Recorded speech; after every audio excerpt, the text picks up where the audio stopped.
Hello friends, I am Dr. Virendra Mudnur, consulting orthopedic surgeon at Apollo Spectra Hospitals, Kondapur, Hyderabad.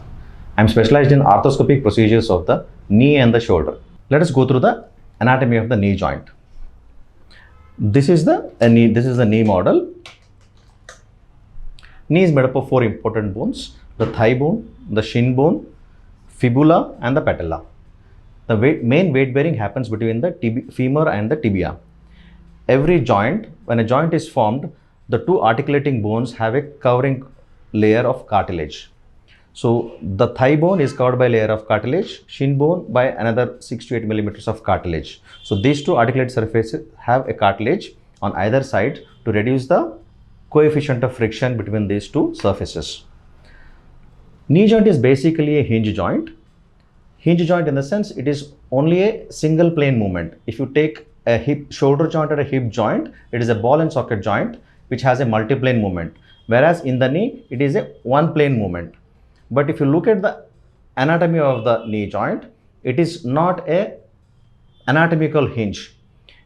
If you look at the door hinges, there is a interlocking of the two surfaces, whereas the knee there is no interlocking of the bones. So for this to act as a hinge, we require four important ligaments.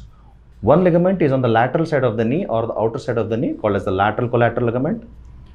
One on the inner side of the knee, called as the medial collateral ligament. These are outside the joint, they are called as collaterals. There are two ligaments inside the joint. If you look at this model, one runs from the front of the shin bone towards the back of the thigh bone. It is called as the anterior cruciate. Another runs from the back of the shin bone towards the front of the thigh bone. That is called as the posterior cruciate ligament. So basically, the stability of the knee joint is there only if these four ligaments are intact. If you look at, if I try to do a slight varus force, this ligament will prevent. A valgus force, this ligament will prevent. If I try to pull the shin bone front, the anterior cruciate will prevent. If I try to push it behind, the posterior cruciate will prevent.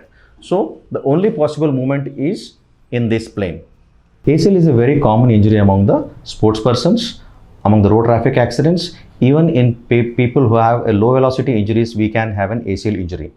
Why ACL injuries is very common among the young people now is because of lack of good muscular strength among the population now. A lot of people are not indulging themselves in any kind of exercise. The muscle tone is very weak. They usually lose balance, even trivial activities, and tend to develop ligament injuries. The collateral ligament injuries of the knee joint. The two collateral ligaments are the lateral collateral ligament and the medial collateral ligament. The collateral ligament injuries, the collateral ligaments are on either side of the knee joint. The one which is on the outer side of the knee is called as the lateral collateral. The one which is on the inner side of the knee is called as the medial collateral. Both of these injuries are very common among young and active patients. It is usually most common among people who play a lot of cricket, football, volleyball. These injuries will usually require immediate treatment. Collateral ligaments are very important for the immediate stability of the knee joint. Both the ligaments are outside the joint and usually they will require reconstruction, which is an open surgery. These ligaments, if they are attended very early, maybe in the first 2 to 3 days or maximum 1 week, we can try to reconstruct them or repair and augment them. Usually open repairs are done and we can augment with the help of hamstrings, tendons, both for the medial and the lateral collateral. Reconstructive work is usually with the help of using suture anchors and biodegradable or titanium interference screws. Once the surgery is done, the patient is put on a long knee immobilizer for about 3 to 4 weeks. Here we give complete rest for about 3 to 4 weeks. We keep them non-weight bearing. After 3 to 4 weeks, we put them on range of motion exercises, which will be lasting for about 3 to 4 weeks. By the end of 6 weeks, they are able to do their basic activities. After 4 to 6 weeks, there is aggressive strengthening exercise which is required for the knee joint. Usually the patient will get back to their basic activities by the end of 6 to 8 weeks. They can go back to their driving, running, jogging by the end of 3 to 4 months, to their sporting activities by the end of 6 to 9 months. For further queries and consultations with me, you can visit agileortho.in. Thank you.